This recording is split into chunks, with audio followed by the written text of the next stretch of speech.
afternoon, Molweni Makaya, and welcome to another episode of Women in Sport Africa. And today's guest, as usual, another groundbreaking queen. And this time around, she does it in dancing. It's part two. So part one, we got to know her just a little bit, where she comes from in Durban, and of course, her journey all the way to France 2024. Let's hear Courtnaé Paul's story.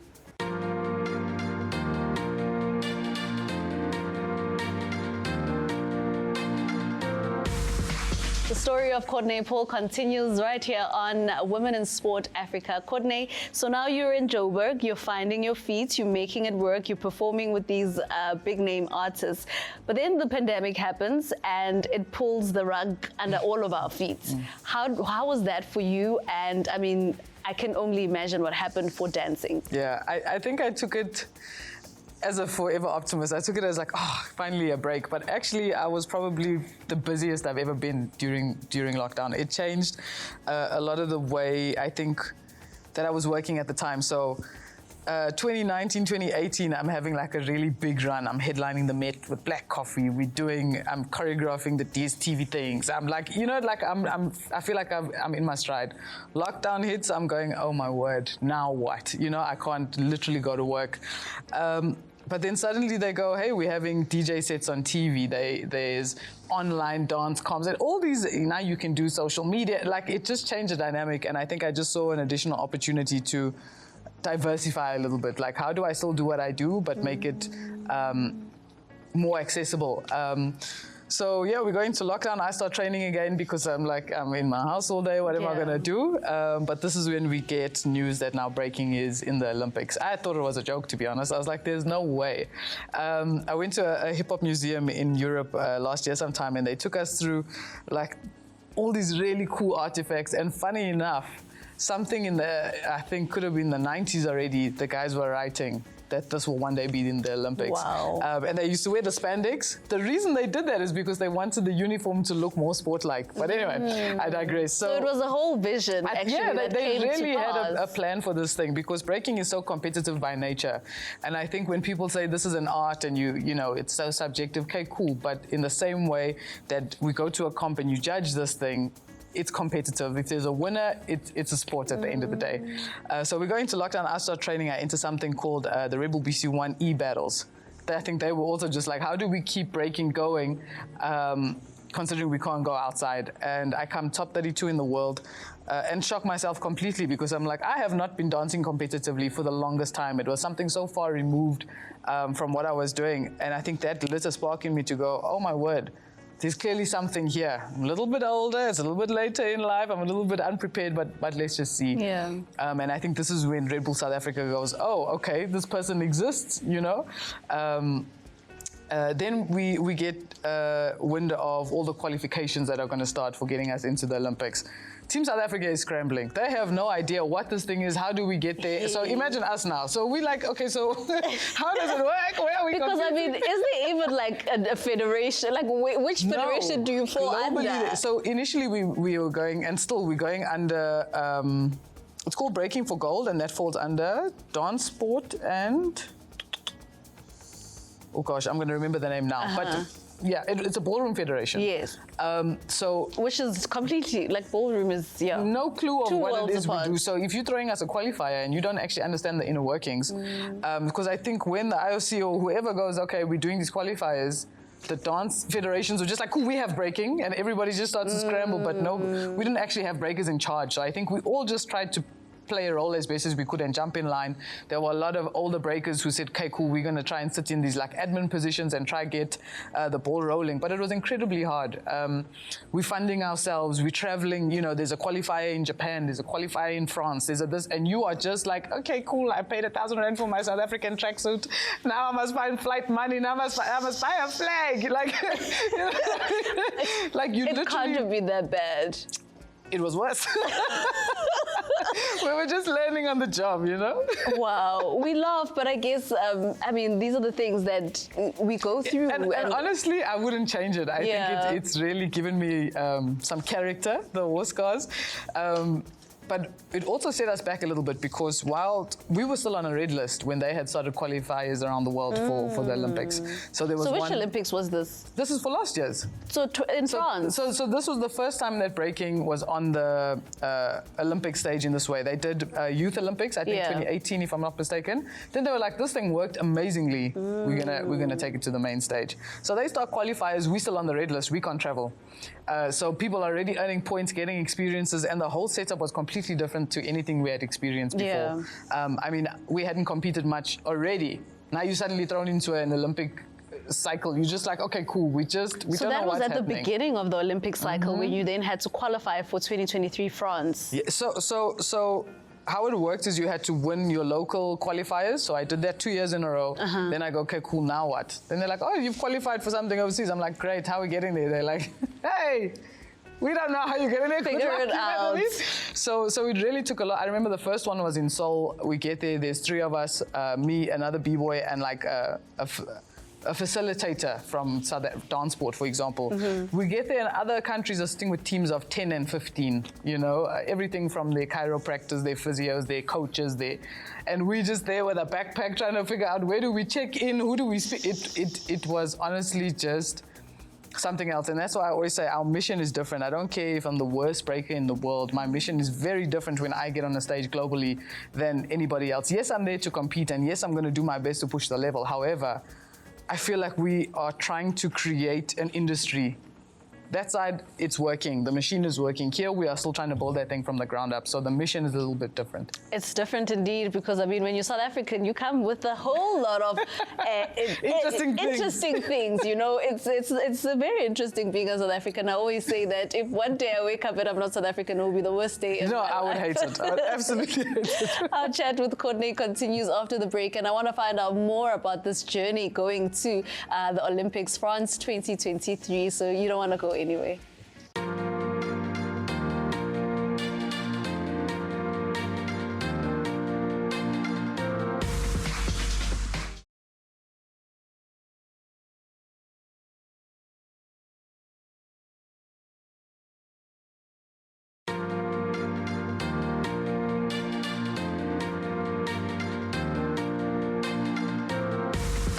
Welcome back to Women in Sport Africa. Courtnaé, so we've gone through the pandemic, and now we hear these big news that breaking will be part of the Olympics in France 2024. So now it gets complicated because now everyone is trying to find their feet, no pun intended. Yeah, literally. But here you are then finding yourself in Korea. Qualification needs to happen in order to book a spot in France. So the journey is like a 3.5-year journey where you just continuously have to show up to earn points. So it's not just like a one and done and you get in. We did have an African qualifier, which I'll tell you about in a second. But essentially we go from Seoul, and I remember we get in 10 p.m. the night before. We're on stage 10 a.m. the next morning. Just, again, frazzled, trying to figure out where are we going. Like, I remember walking up to one of the tables, and I was with one of the b-boys who I was traveling with, and I walk up to the table and I'm like, sorry, can I get 2 coffees? And they're like, nope, Team Japan only. That's when I realized, oh my gosh, they travel with catering, they travel, and we just there, like I say, backpack, like trying to figure out how many African athletes, passport, like. How many dancers did South Africa manage to send to that qualification? That specific one, there were 2 of us, but we were self-funded. Okay. And then the next one, I think, was Japan, a small town called Kitakayushu, which I had to travel almost 35 hours one way. Traveled by myself, blew my shoulder in warm-up, had to do that entire process by myself, had Team UK, like, can we get you some water? Like, it was just insane. And again, just self-funding and funding and like just doing it any way we can. And I think we did 2 or 3 more stops after that. So in Team South Africa, there were 4 breakers at any given time who were eligible to travel to these international events. But if the funding wasn't there, like, what are you going to do? It's not a cheap exercise. The flights are one thing, the accommodation is a completely different story. There's entrance fees, you have to have a license to compete. So yeah, it really took us on a trip. And like I say, we ended up on a red list. We couldn't get to some of the qualifiers. And those were much needed, like, experiences that we needed to understand what it took to play in this field. I remember in Seoul, I got on stage and I just had no concept of what this prelim even looked like. You know, it's this cold, massive, almost like stadium-like thing. they just put you on stage, 4 people in a corner, and they're like, okay, cool, they call your number out. I had no idea what is the criteria, what are we looking for? There was a complete judging system that was made for this specific thing. Most countries had people in to teach them about the system. We didn't have that. Most countries are doing training camps together with outside, coaches. We just didn't have any of that. So we were really on the back foot. But I think somehow managing to qualify for OQS, which was the first time that I ever had an Olympic qualifier series. I qualified for that out of our African Continental. And ended up climbing 9 spots against the top 40 in the world, So all those things I was super proud of. Could I have done more? 100%. I was really left disappointed with our Continental. I came 5th. In my mind, I could have or should have been able to win that. Yeah. But the setup and the situation and the circumstances were just... It's really difficult to perform when you've got so many other things to deal with at that time.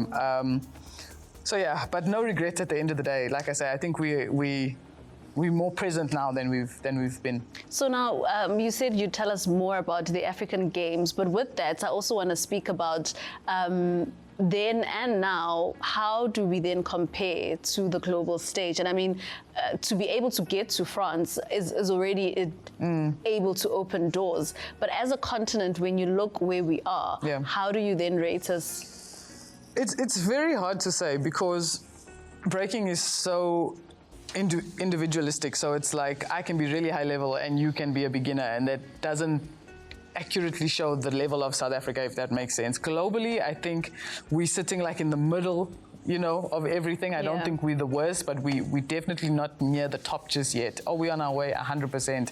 But breaking is a thing that takes time, it takes effort, it takes money, it takes facilities, it takes guidance. Like, there's a couple of breakers overseas that I've competed with, their parents are breakers. There's this generational wealth of knowledge and all the stuff that we just can't compete with.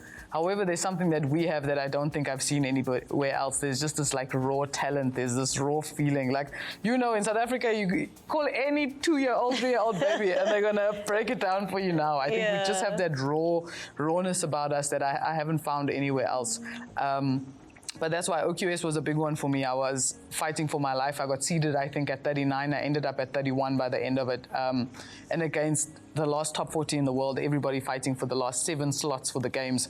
It was almost an impossible feat. But again, we were on the back foot because we didn't have an understanding of the points we needed and where we needed to land up. And so, if we could do it again, I'd have a much better understanding of how to approach it. But So naturally, the next question I'd want to ask is about LA 2028 and the fact that since there was that experience for 2024, 28 should be a lot different. But of course, then there's a whole other situation where no breaking in 2028. Yeah, so we got the news about a year prior to the games actually happening, so it was a really hard pill to swallow, and we felt like we were almost campaigning, like we were doing the hashtags and all these things, but unfortunately it's not as simple as we thought it was. It's a very political thing, and each host gets to decide, the sports they admit, and the way breaking was handled, I think, in the last games, we missed out on a lot of opportunities from funding and broadcasting and all these different things that if we had systems in place, it would have been in a better position. So we hold thumbs for Australia 32. I'm probably going to be like 90 by then, but hook or by crook. Maybe not 90.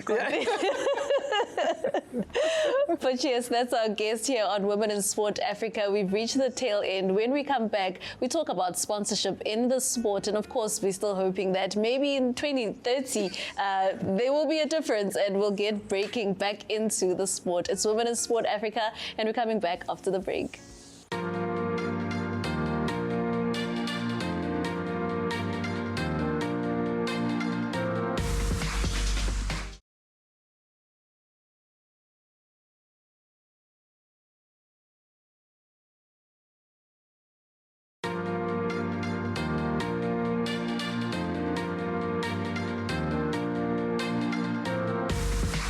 And we've reached the tail end of our part 2 with Courtnaé Paul. We've spoken a lot, mentioned it in passing, but because it takes such an integral part of any sport, sponsorship. And throughout your journey, you've had to make a plan, make means, find a way, of which you have. But don't you get to moments where you're like, does it really have to be this difficult when we've already done the hard yards? I think it's always going to be hard. I think when you feel like you unlock another level, it requires a completely different skill set from you. So I've been I hate saying lucky and privileged because it almost implies that there wasn't work behind it, but there's been a hell of a lot of work to get to where I am now in terms of the brands that I work with. I'm currently signed to Red Bull. I've been with them for what feels like my entire life, and it just makes perfect sense. I don't know what other brand is going to back me to do this specific thing, you know what I mean? Like I say, they host the biggest, most premium breaking comp in the world, and from an African lens, I think it's important that we also have our local heroes, and that this brand is willing to take chances on us. You know, I also work with Shield for the last 2 years.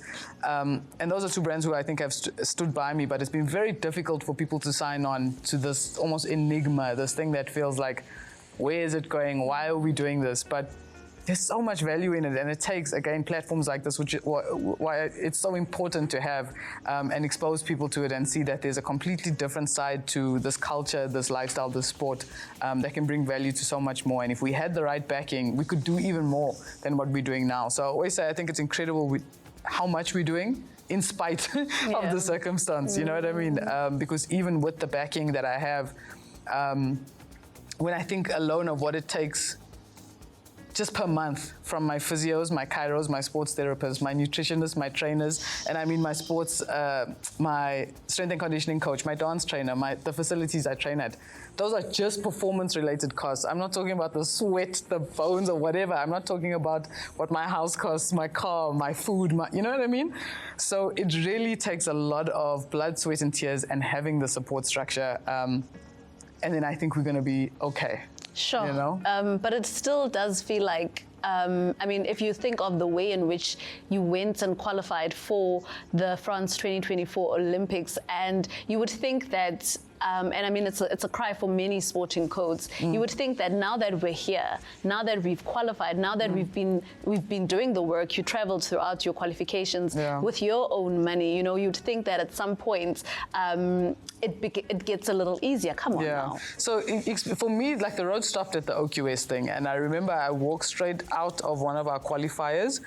And again, the experience was amazing. It just sucks to not walk out with the thing you went there to fetch. But I remember walking straight out of one of the venues, and there's just a table of South African tracksuits. So naturally, I go sit down. I'm like, what's happening? I meet everybody for the first time. I meet Tegan, who's a climber. I meet some of our skaters. I meet, you know, and we had this conversation, and it sounded like we're all pretty much in the same boat. Even for sports that have been around for so long, it sounded like they were all in the same boat of self-funding and needing to constantly just put their own funds and life on the line in order to advance their sport, their brand, their country, which was really sad for me. But I think that speaks to South African resilience. It's like we're going to get there either way. Yeah. You know what I mean? Yes, we do. Like if I look at Asia, there's so many countries that have government facilities that are funded just to teach children how to dance. You know, in China, there's a facility where they go to school, they sleep there, they eat there, and they do dance training there. And you can see it in the growth. Look at our rugby. There's a clear path to success. We don't have that yet, but I'm pretty sure we will, and that's what I want to make sure we get right. I also do feel like the way in which you've structured your social media has in a way helped, and you'll correct me if I'm wrong, but it feels like you've been quite intentional where that is concerned as well. Yeah, I think I've had to be, but if you go back to my journey from Durban, realizing that I didn't have like a space that I existed in. I wasn't part of a company or a crew or all these things. So I had to use what I had. So I was always making sure I'm documenting things. I'm always very conscious of what it looks like, what it sounds like. Not because I want to portray a certain way, but because I want to be happy with the quality we're putting out. And naturally, the way my brand moved from you know, DJing to whatever I'm doing in media, breaking is still at the center of it. And I know sometimes the breaking thing is so hard for people to understand. Get used to it. Like, I fully believe in this thing. I fully believe in the way it changes lives and opens doors. And yeah, man, I think if you just give it a chance, if you just look into it a little bit more, it can be this like commercialized, clean, polished thing, and not commercialized in a watered down way, but in a way that we can make sustainable livings, you know, and people can thrive off it. And what would the perfect, or maybe not perfect, but a legacy that you'd like to live? And I mean, already, it feels like an injustice to ask this question because you've already done so much for the sports. Thank you. But is there more that you're hoping to do? 100%. Like, I don't think I've scratched the surface, and I'll probably say that till I die. You know, I'll be on my deathbed saying, wait, there's one more move, like, you know. But for me, the legacy is really just making sure that I've laid a solid foundation, a clear path that people can go, if she could do it, I can. Because I always say, I don't think there's anything special about me. I think I'm just stubborn. I think I'm delusional, and I think I'm willing to do the work that a lot of people want. And that's really all it is. If you're going to do the work, here's the clear path. I'm going to make sure the doors I go into, I'm not closing the doors behind me. People are able to walk into them as well. And just leave behind the message of, like, it doesn't matter how weird or odd people think your dreams are. As long as you believe in that thing, that's all you're going to need. That's all you're going to need. Courtnaé, thank you so much for the incredible work that you're doing for the South African breakdancing scene, especially for young girls and women. And that's where we leave today's episode of Wiser with our guest, Courtnaé Paul, South Africa's favorite breakdancing girl. And next week, we have another incredible guest lined up for you. So we have a date, 12:30 Sunday, right here on SABC2.